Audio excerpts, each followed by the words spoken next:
Бүгін біз химияның негізгі түсініктерін оқып бастаймыз. Бұл кітаптың ең бірінші бағыты және ең алғашқы тақырыбы заттар мен денелер деген тақырып.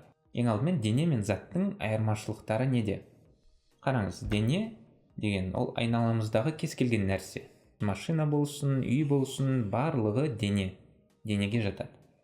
Ал зат деген осы дененің құрамындағы материал. Демек, машина бізде неден жасалған? Оның құрамында темір бар, пластик бар, шыны бар деген сияқты. Кейбір денелер тек бір ғана заттан жасалады. Мысалы, үстел, ағаш десек болады.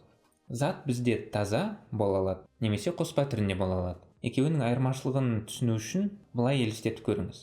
Кез келген заттың құрамында түрлі кішкентай бөлшектер болады деп елестетіңіз.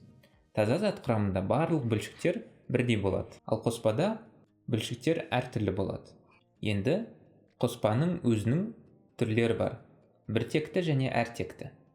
Біртекті қоспа бізге бірден көрінбейді. Мысалы, біз қант еріген суды алсақ, ол бізде таза су секілді көрінеді ғой, біз оны ажырата алмаймыз. Осындай қоспалар біртекті. Олардың құрамында әртүрлі бөлшектер болады, бірақ бізге ол көрінбейді. Ал әртекті қоспаларда ол көрініп тұрады. Мысалы, майды суға құйып қойсаңыз, осылай екі қабатқа бөлініп тұрады. Жалпы бүгінгі тақырыпты толықтай қамтығанда осындай схема түрінде көрсетуге болады. Осы схеманы өзіңізге сақтап қойсаңыз болады. Бұл жерде әрқайсының айырмашылығы неде екені көрсетіліп тұр. Ал егер кітаптың өзіне қызыққан болсаңыз, бекітілген комментарийде сілтемелердің барлығы тұр. Солар арқылы проект туралы көбірек біле аласыз.